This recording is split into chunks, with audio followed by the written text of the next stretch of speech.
Hi guys, this is Kelly Hagan, And I'm David Arnette. and we are here to give you a basic overview of unemployment resources. A lot of people are on leaves. We've had, unfortunately, furloughs, and we wanted to give you guys the best tools to prevail. So if you don't mind, we're just going to hop right into it. I wanted to just go over exactly what unemployment insurance is. It is a federally required program that the states create. They regulate it, they administrate it, and the purpose for it is to provide temporary financial assistance for loss of work or a reduction in hours due to good cause. Each state will determine your specific eligibility. They will also determine how much money you're going to get a week and how long you're going to get it. Each state is very, very different. So, in speaking to other flight attendants, please be aware what they speak to may be very true for their circumstances, but not for yours. So, the process of filing for unemployment: where and how should I file? How and when do I certify? And why would I appeal and when do I appeal? Are some parts of the common questions of the claim process. We'll discuss that in more slides. First is, where do I file my claim? And probably the fastest and most effective way to ensure that the claim is captured accurately is that you file online with the state that you have been or currently are based in the last 4 to 5 quarters. Now, if you have options in selecting the filing state, we want you to pick the state that's beneficial to your circumstances. And one of the questions that we encounter a lot is that if you have been in more than one base in the past 4 to 5 quarters, it's a combined wage claim. Kelly, are you a commuter? I am. I commute from Kentucky and I'm a little bit of a base hopper too. So in my last 5 quarters, I have been based in 3 different places. I've been based in Florida, New York, and I'm currently in Chicago. So in filing my claim, which I originated in May, I looked at all 3 of those states and I filed in the one that paid the most. So I was a combined wage claim. And each state has a different process of how they will combine those wages. And we will touch on that in the individual virtual town halls. But it's an easy job to do. It just takes a little bit of legwork. So we'll help walk you through that. And just as a bit of follow up, where you currently reside is irrelevant.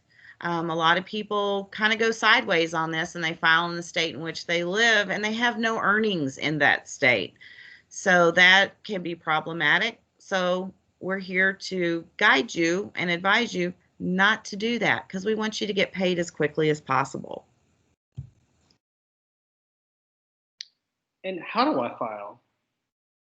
Now, we suggest that you file online with the state that you're claiming.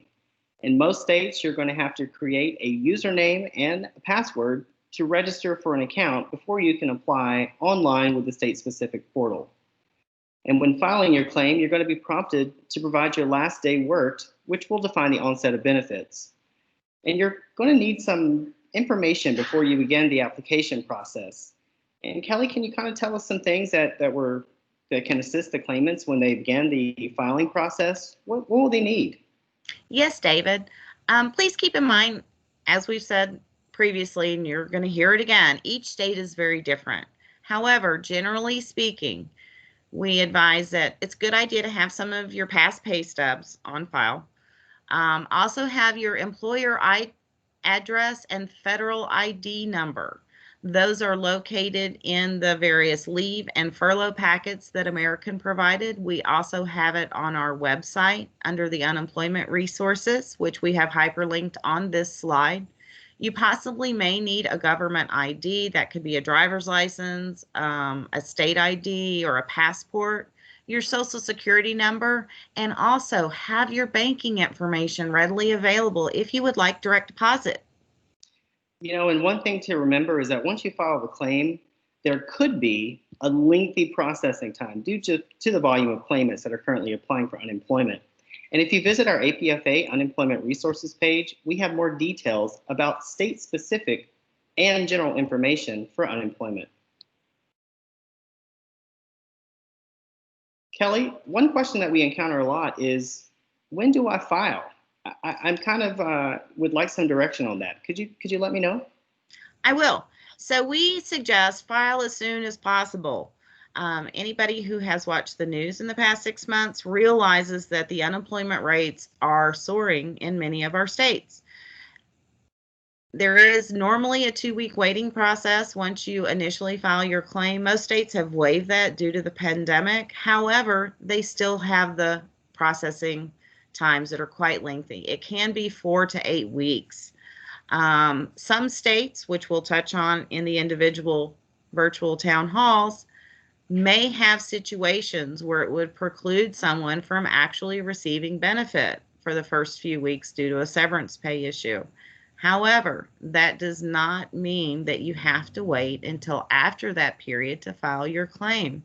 Go ahead, file your claim early, capture those wages look back so it will be the best weekly benefit amount that you can get, and go ahead and get that claim in, because I don't want to sit 4 to 8 weeks without a paycheck.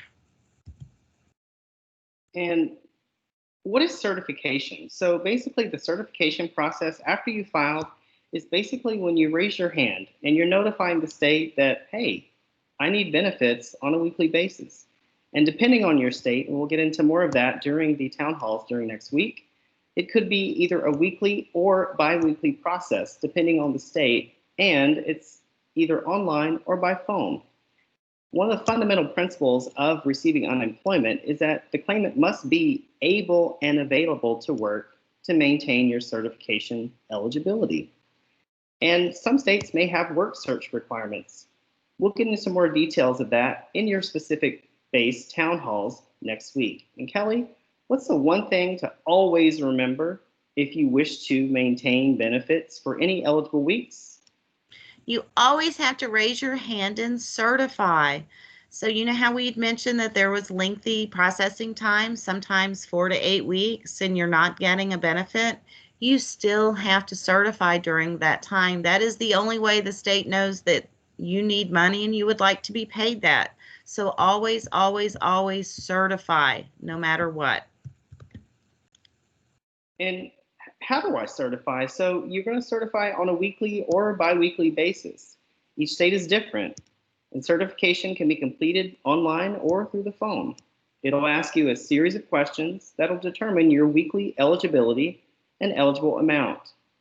The most important thing that we want you to remember is to go slow and answer the questions correctly.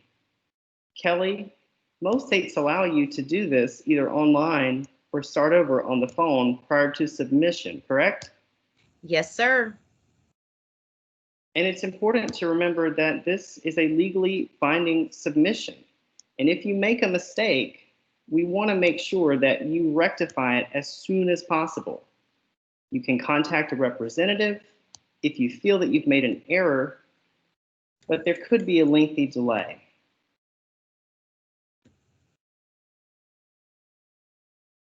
So when do I need to certify?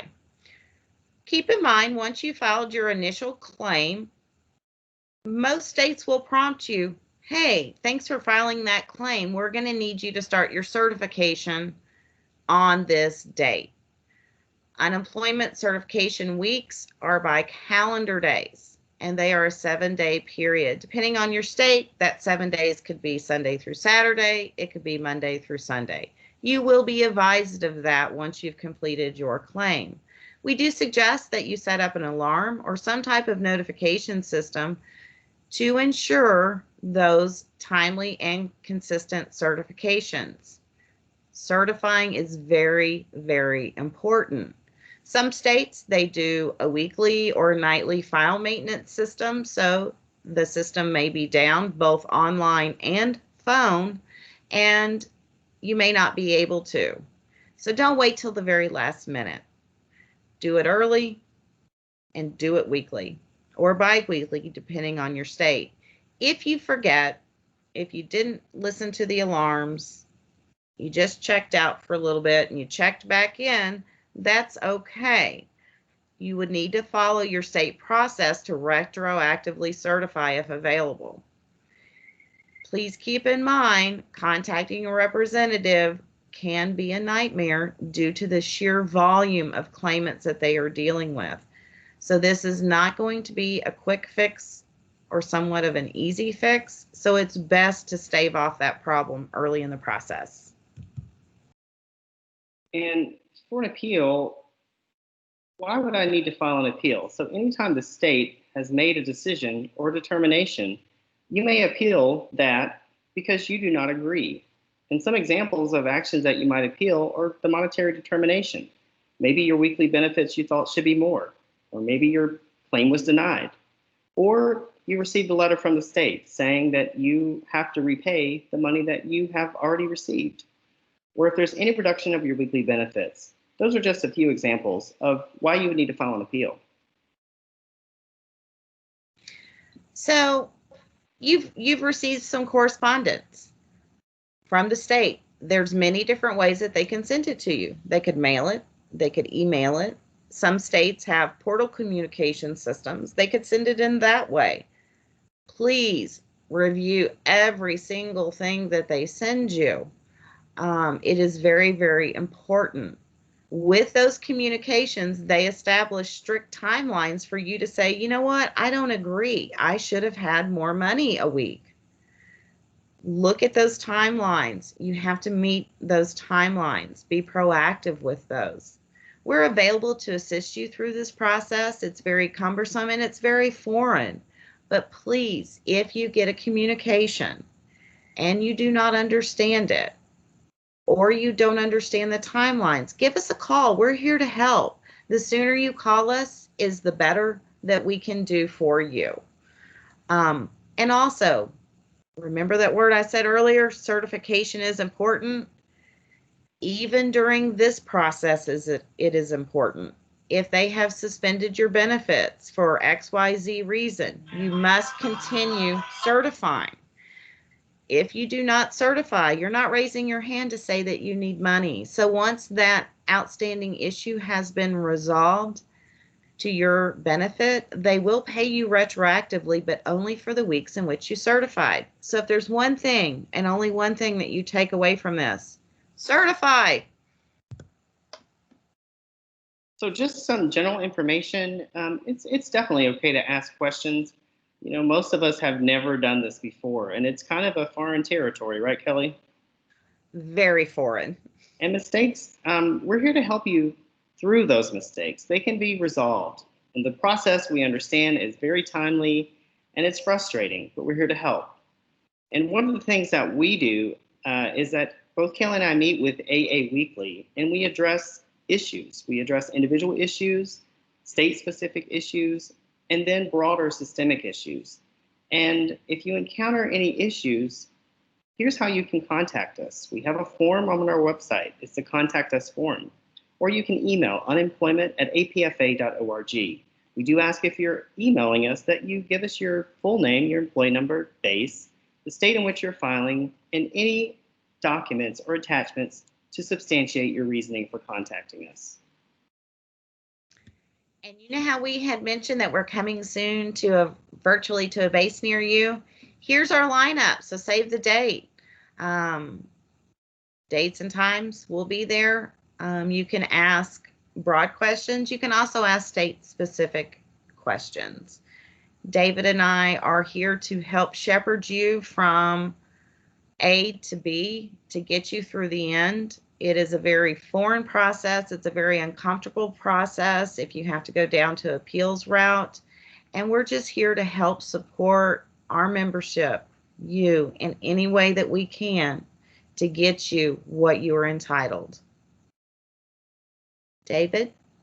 We look forward to getting your questions on our town halls, and we are very passionate about serving the membership and making sure, as Kelly said, that you receive the funds in which you are entitled. We look forward to seeing everyone. Thanks for joining us today, and we'll talk to you soon. Thanks, guys. Bye.